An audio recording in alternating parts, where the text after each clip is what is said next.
J'espère que nous avons tous et chacune nos cœurs à offrir au Seigneur. C'est ce que vous avez et c'est ce qu'il réclame. Nous allons parler aujourd'hui de l'apôtre et le brigand. Chacun à sa place.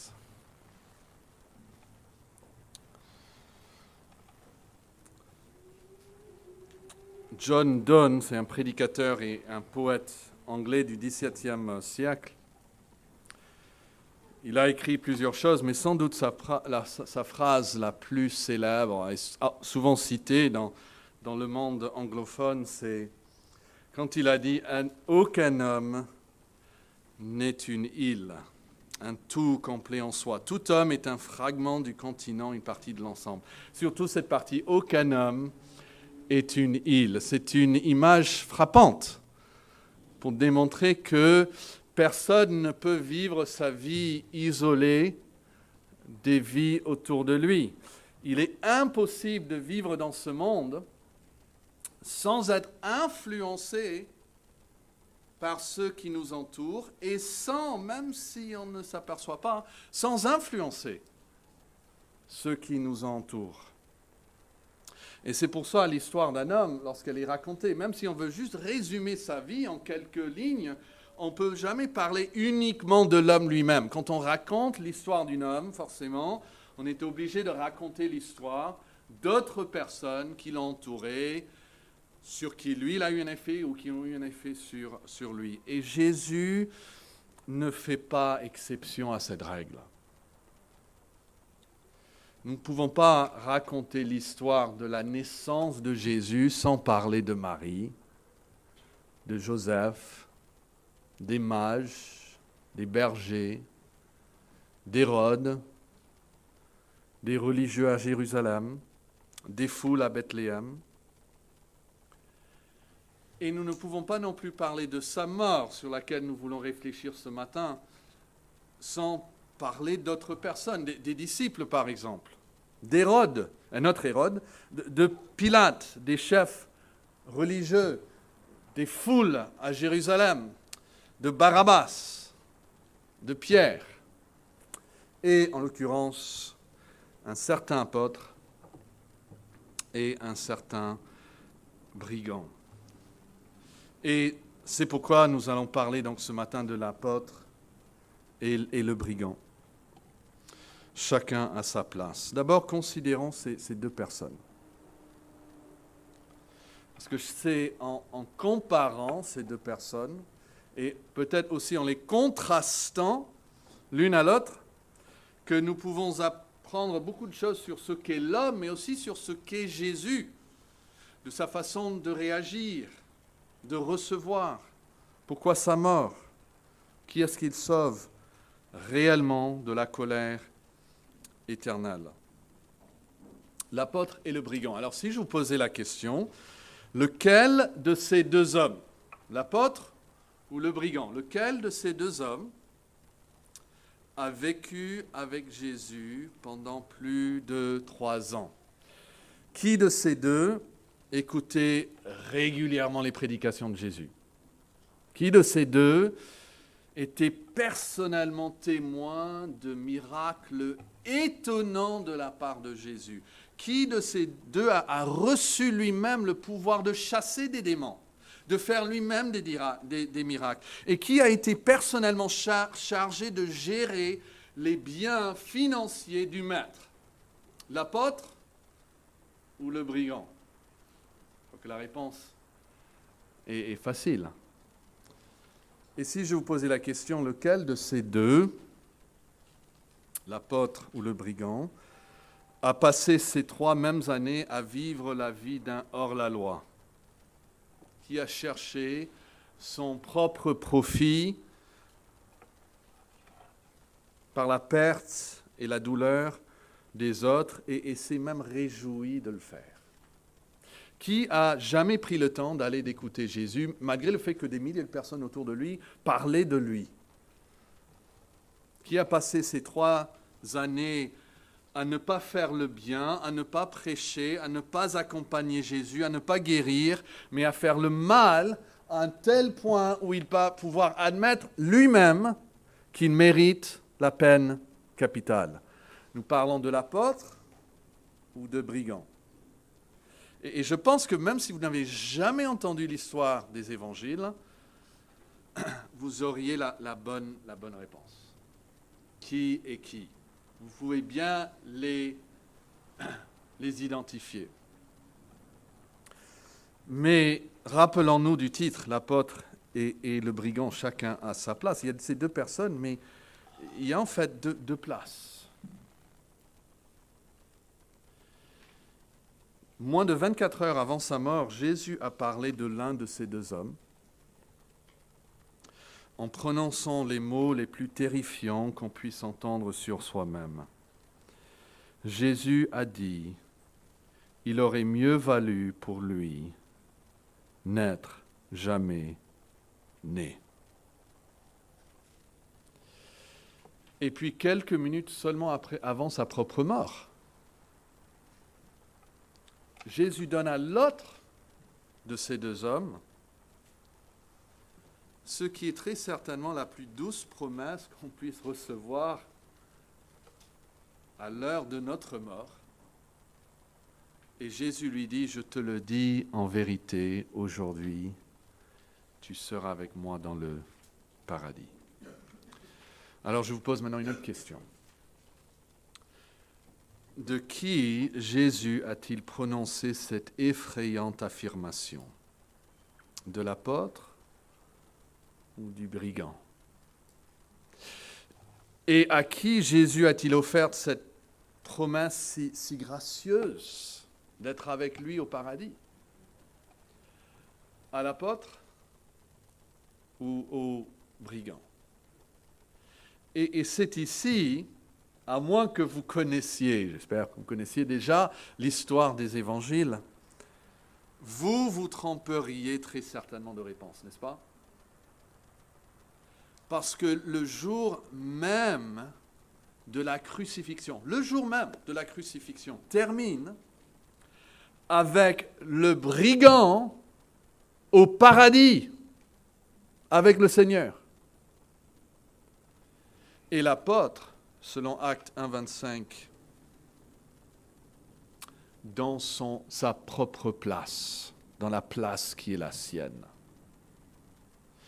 Alors lisons ces deux textes. Vous pouvez chercher dans vos Bibles, je vais vous demander de trouver plusieurs textes avec moi, mais c'est plus riche quand vous cherchez aussi vous-même dans vos Bibles.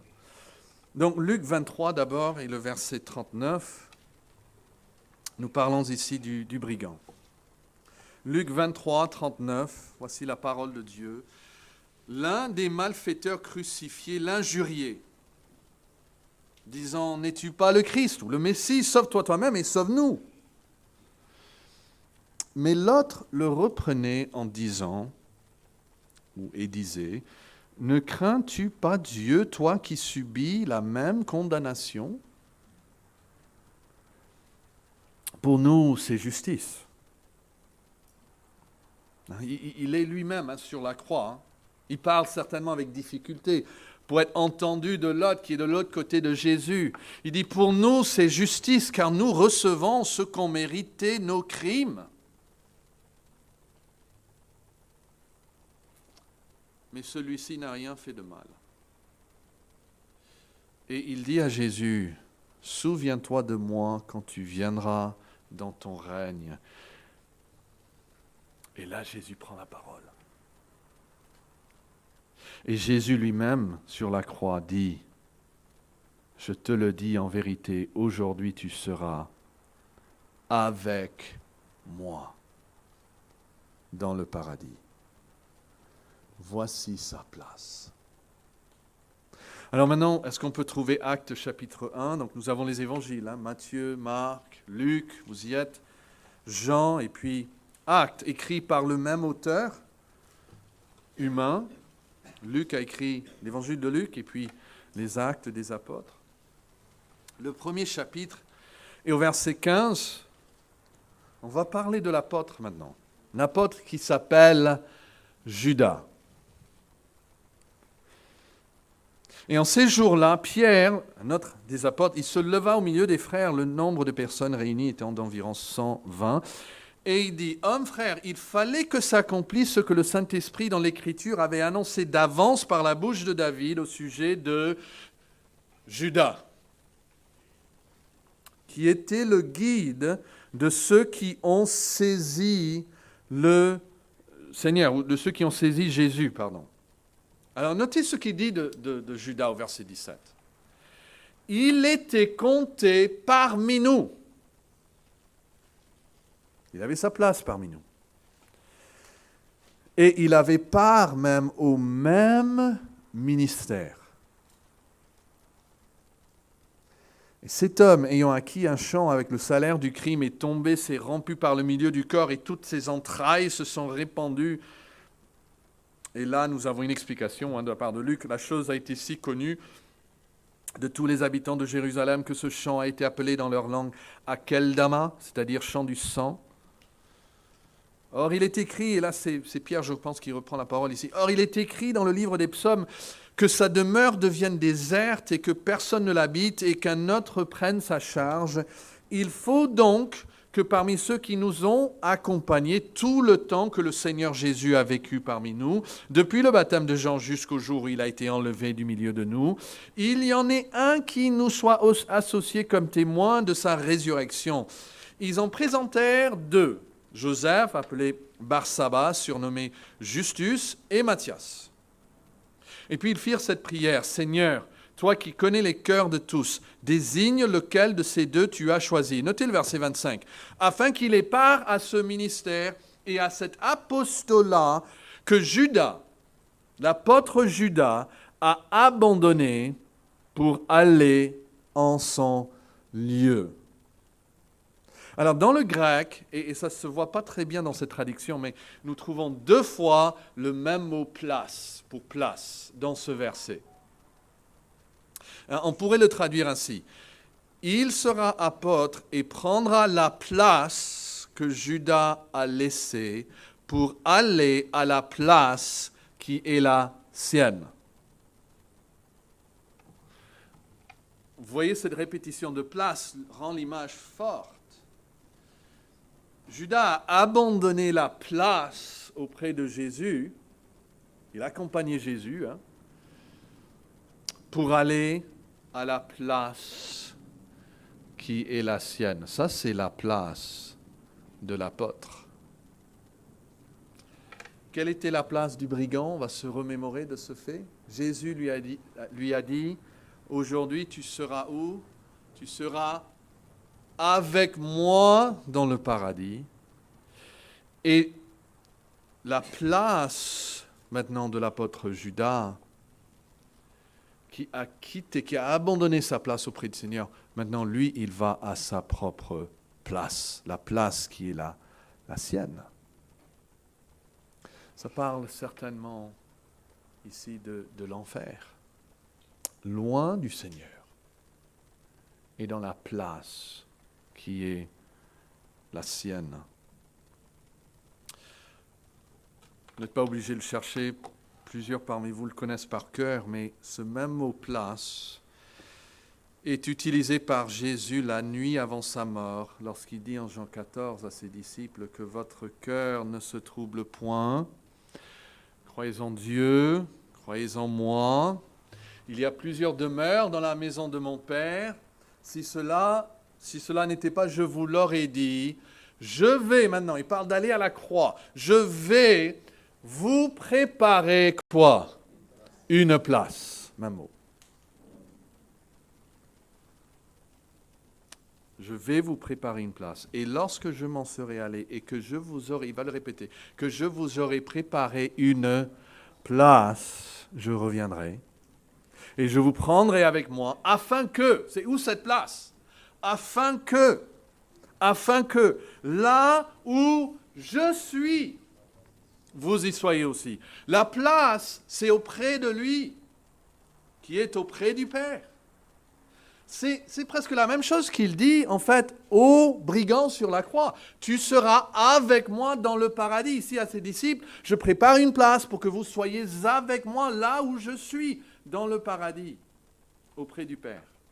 Jésus donc prépare une place dans la maison de son Père, mais Judas a abandonné sa place auprès de Jésus pour aller à la place qui est la sienne. Alors, est-ce que vous acceptez, vous tous, que vous avez déjà une place réservée pour vous? Jésus dit en Jean 3,18, « Celui qui croit en moi, il n'est point jugé, mais celui qui ne croit pas, il est quoi? Il est déjà jugé. » Pensez à ces mots, il est déjà jugé. Il est déjà jugé parce qu'il n'a pas cru au nom du Fils unique de Dieu. Il a déjà sa place. Comme Judas est allé à la place qui est la sienne, celui qui ne croit pas a déjà sa place. Pensez à cela, une place réservée pour vous en enfer. C'est une réalité. Et j'aimerais vous demander de trouver Jean 8 dans vos Bibles parce que je trouve ce texte est très important pour nous parler du lieu où va Jésus, et donc du lieu où vont aussi ceux qui sont en Christ. Dans Jean 8, nous avons une discussion assez longue et mouvementée, parfois, entre Jésus et les Juifs. Ça va terminer, ils vont vouloir même le tuer. Mais au verset 21, Jean 8, 21, Jésus leur dit, alors suivez ici la trame de la pensée de Jésus. Il dit, je m'en vais. Vous voyez, donc il va parler d'un mouvement. Il va voyager, il va partir, il va s'en aller quelque part. Il dit, je m'en vais et vous me chercherez et vous mourrez dans votre péché. Vous ne pouvez venir où je vais. Okay? Verset 22. Sur quoi les Juifs dirent, voici leur interprétation de ce que Jésus vient de dire. Se tuera-t-il lui-même puisqu'il dit, vous ne pouvez venir où je vais? Alors, vous voyez, ils entendent Jésus dire, vous ne pouvez venir où je vais, et eux, ils se disent, il doit parler de la mort. Il va se suicider peut-être, il va se tuer. Donc, le lieu dont Jésus parle, pour eux, c'est un lieu, on va dire, métaphysique, pas un lieu réel, mais il ne va plus vivre. Et donc, il va dire, moi, je vais me tuer, vous n'allez pas pouvoir me suivre dans la mort. Mais Jésus n'accepte pas cette interprétation, il va les corriger au verset 23. Il leur dit, et ça c'est une explication, vous êtes d'en bas, moi je suis d'en haut. Vous voyez, le lieu où Jésus va et où ils ne peuvent aller n'est pas un contraste entre vivre sur terre et mourir sur terre. C'est une différence d'être d'en bas ou d'être d'en haut. Et Jésus va donc là d'où il vient. Il vient d'en haut. Et eux, ils vont rester d'où ils sont. Ils sont d'en bas. Il va le spécifier là encore plus, à la deuxième partie du verset 23. Il dit, ok, d'en bas c'est quoi? Vous êtes de ce monde. Ce monde. Ça c'est en bas ici. C'est là où vous êtes. Et vous allez rester là parce que vous ne pouvez pas me suivre. Mais moi, il dit, moi je suis d'où? Il utilise une figure rhétorique qu'on appelle une litote. C'est où on dit moins pour dire beaucoup plus. Comme quand la mère dit à l'enfant, je ne suis pas contente. Ça veut dire le contraire.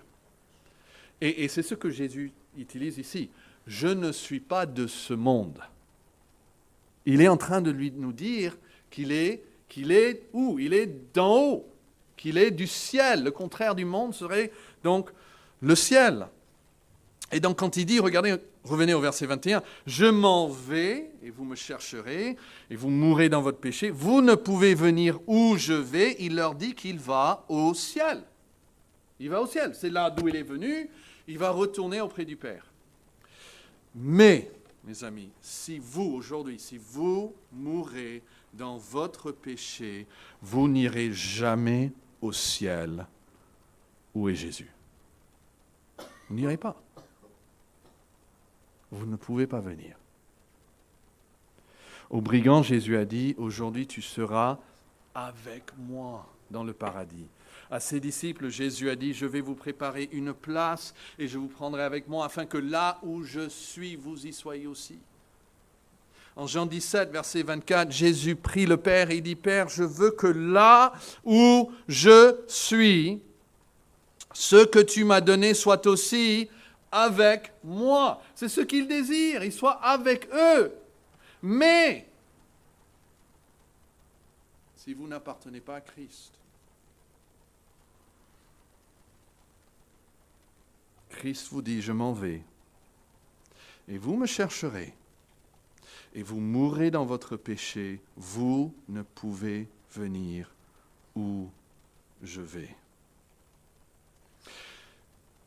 Qui aurait cru, lorsqu'il disait ces mots en Jean 14, qu'il parlait même d'un de ses propres apôtres? Il n'allait pas pouvoir venir là où était Jésus. Alors, qu'est-ce qui fait qu'une personne meurt dans ses péchés? Parce que nous sommes tous nés dans le péché. Mais apparemment, on peut mourir dans ses péchés, on peut mourir ne pas étant dans ses péchés. Notez le verset 24.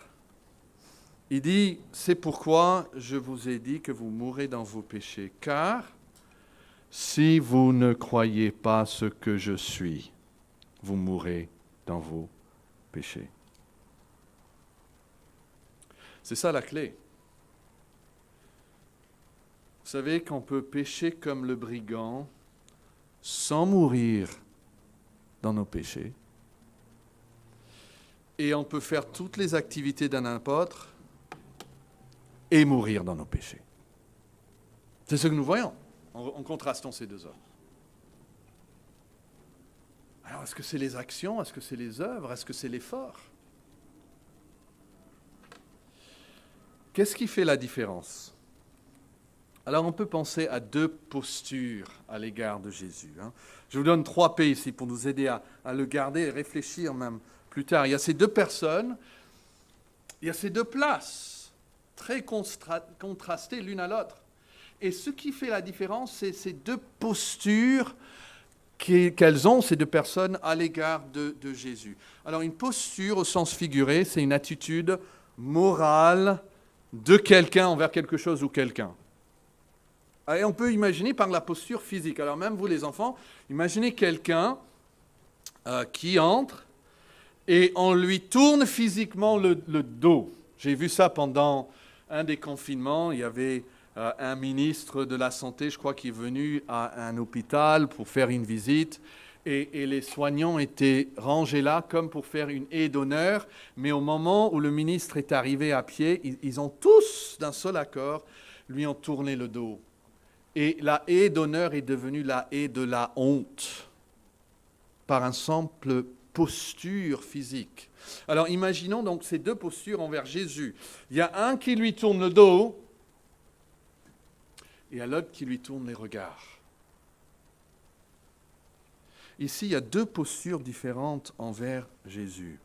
D'un côté, il y a un rapprochement de Jésus et de l'autre, il y a un rejet de Jésus. Et ça change tout. Et c'est pour ça, vous pouvez être comme le brigand et vous trouvez votre place au paradis. Vous pouvez être bien comme un apôtre et avoir votre place loin de la face du Seigneur et de la gloire de sa force, comme dit de Thessaloniciens. Alors parlons d'abord de l'apôtre. Est-ce que vous pouvez chercher Matthieu 27 ? Matthieu 27 et les premiers 5 versets. C'est très intriguant de regarder sa posture envers Jésus, sa réaction. Vous vous rappelez, il a été le guide pour ceux qui ont arrêté Jésus. Il a trahi et il a vendu. Mais il ne va pas garder son argent bien longtemps. Le verset 1 dit, dès que le matin fut venu, tous les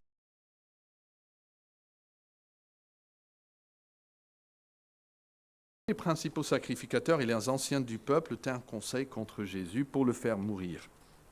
Après l'avoir lié, l'amenèrent et le livrèrent à Ponce Pilate, le gouverneur. Et nous avons déjà parlé de cela dans le passé. Alors, il y a un moment où Pilate va le prendre, vous savez, dans le prétoire. Il va l'envoyer à Hérode, qui va le renvoyer. Donc, il y a peut-être 2 heures ici entre où ils livrent Jésus à Pilate, où ils vont revenir encore pour crier qu'on le crucifie. Et qu'est-ce qu'ils font entre-temps? C'est intéressant, hein? Eh bien, ils font leur devoir. Ils sont prêtres. Ils vont aller au temple. Ils vont faire comme si rien n'était. Ils vont offrir des sacrifices. Ils vont préparer pour la Pâque. Et c'est là où Judas va les trouver verset 3. Alors Judas, qui l'ayant livré, voyant qu'il était condamné, fut pris de remords.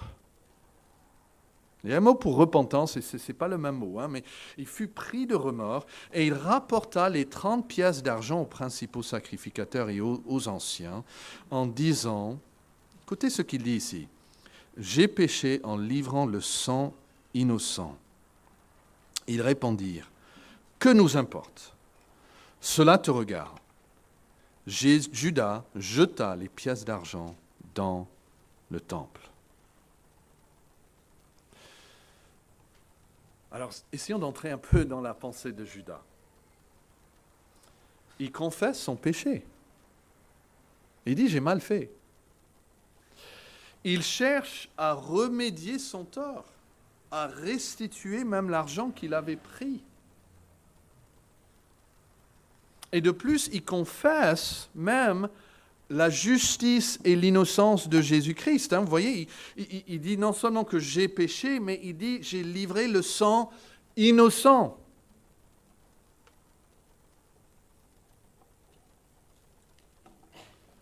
On pourrait croire qu'il est sur la bonne voie. Mais qu'est-ce qu'il fait juste après? Il se retira et alla se pendre.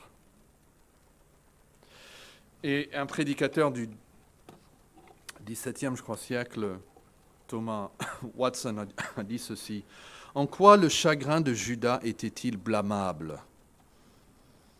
Il dit que c'était le problème avec le deuil de Judas et que c'était un deuil joint au désespoir. Et il dit quelque chose qui je trouve très révélateur. Il dit, il pensait que sa blessure était plus large que le plâtre. Que son péché était trop grand, trop immense pour être pardonné.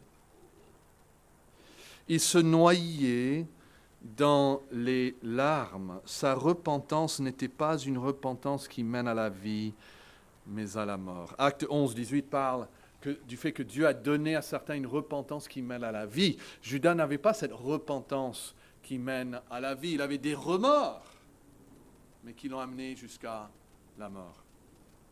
Mais imaginez ce qui serait passé. Imaginez la réaction de Jésus. Si Judas avait couru, après avoir jeté ses pièces d'argent, s'il avait couru directement vers Golgotha, et s'il avait levé les yeux et le visage sur Jésus, déjà mis en croix, déjà en train de souffrir, et si là, devant Jésus, il aurait plaidé « Oh mon Seigneur, pardonne-moi !» Il avait déjà une invitation. Ésaïe 55, on l'a cité tout à l'heure, « Cherchez l'Éternel pendant qu'il se trouve. Invoquez-le tandis qu'il est prêt, que le méchant abandonne sa voie et l'homme d'iniquité ses pensées. Qu'il retourne à l'Éternel qui aura pitié de lui, à notre Dieu qui ne se lasse pas de pardonner. » Judas ne pouvait pas croire ces paroles. Il ne pouvait pas croire que l'Éternel, Dieu le Fils, même là sur la croix, ne se lasserait pas de pardonner. Et donc au lieu de courir vers la croix pour être lavé dans le sang de l'agneau,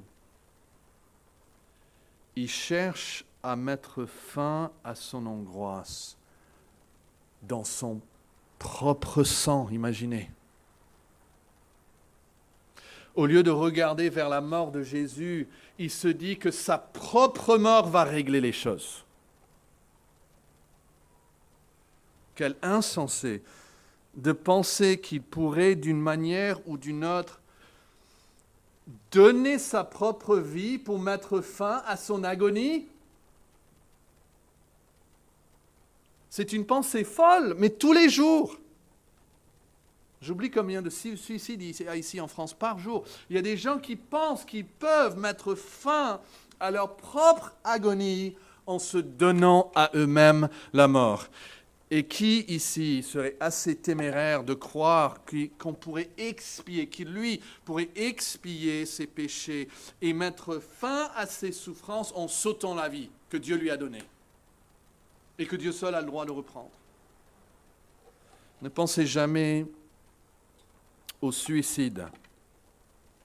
Il y a des gens qui souffrent de cela, de pensées suicidaires.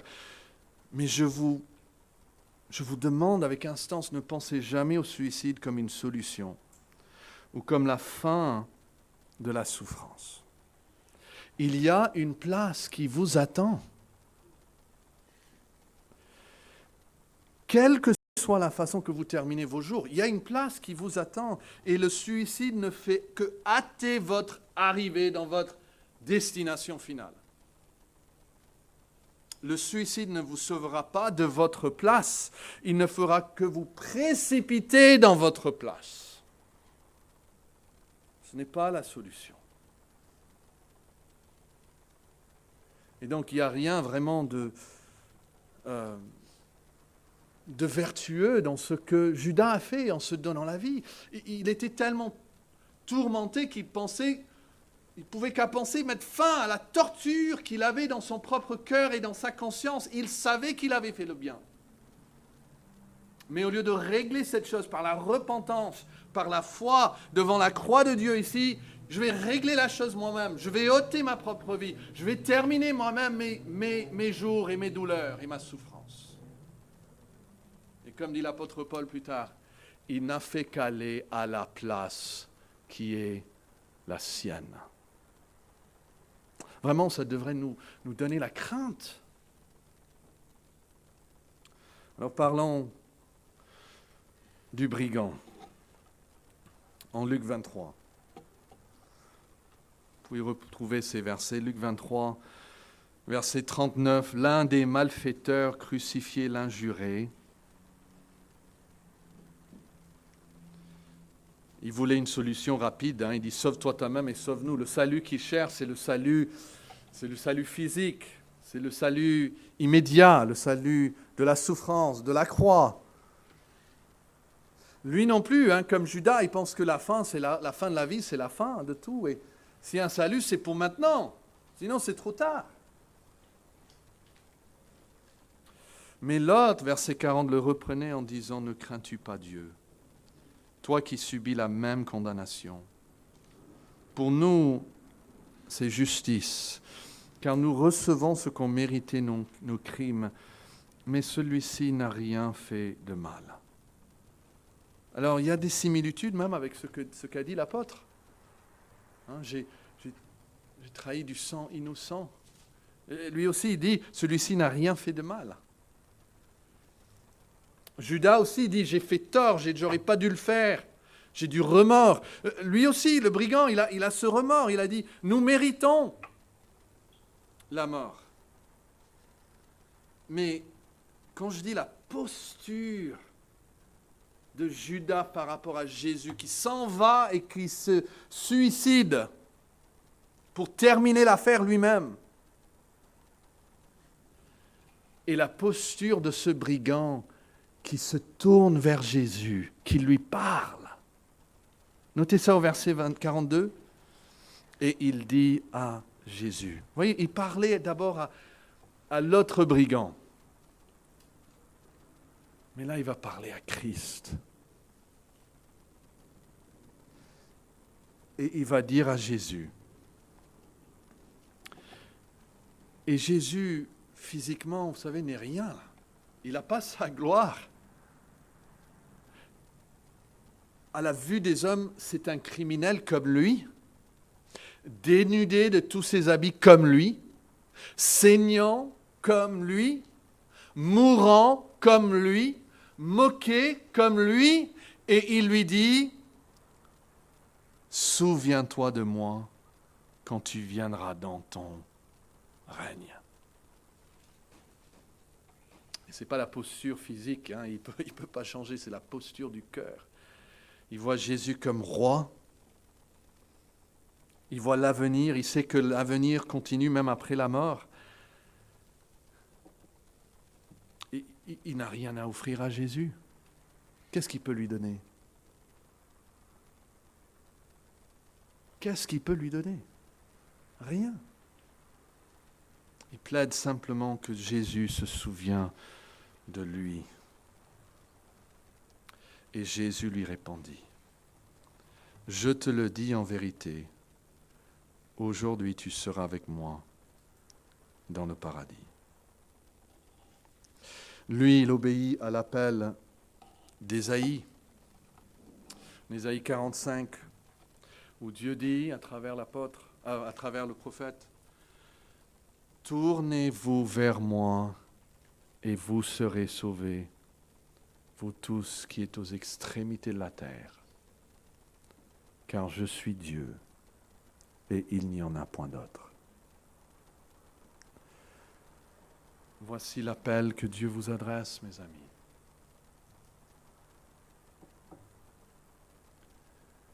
S'il a adressé à un brigand, c'est valable pour vous.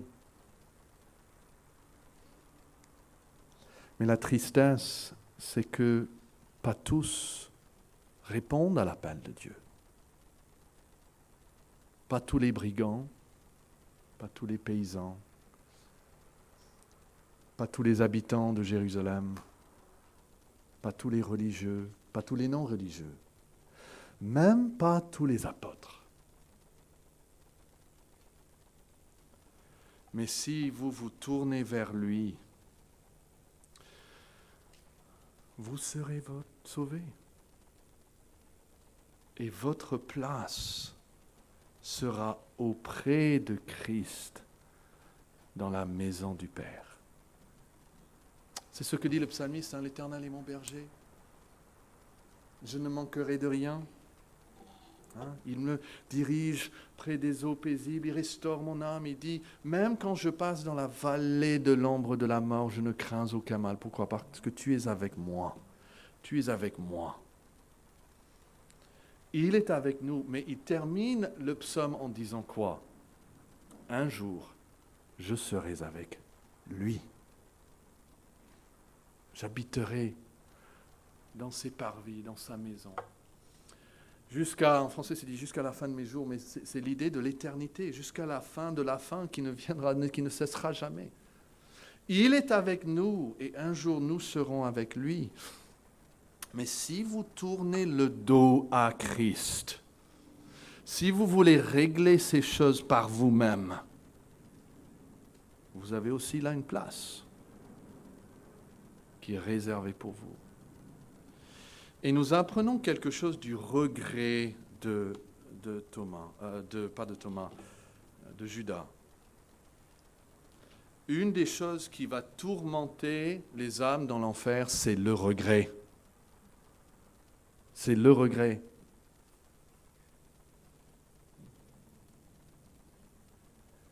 Nous avons déjà une vue entrouverte de l'attitude de Judas lorsqu'il va dans sa place. Il est plein de remords, plein de regrets. Imaginez-le encore aujourd'hui, actuellement, encore plein de ses regrets, plein de ses remords. Et il n'y a pas de solution pour lui. Ça durera d'éternité en éternité. Et vous qui avez entendu la parole du Seigneur, vous qui avez entendu la prédication de la parole de Christ, vous qui avez entendu l'appel de Dieu qui dit « Tournez-vous vers moi » et qui lui avez tourné le dos au lieu de la tête et le cœur et l'âme, pensez au regret que vous aurez lorsque vous arrivez dans la place qui est la vôtre. Alors aujourd'hui est le jour du Seigneur, qu'il n'y ait personne ici qui endurcisse son cœur, mais que aujourd'hui soit le jour de votre salut. Prions.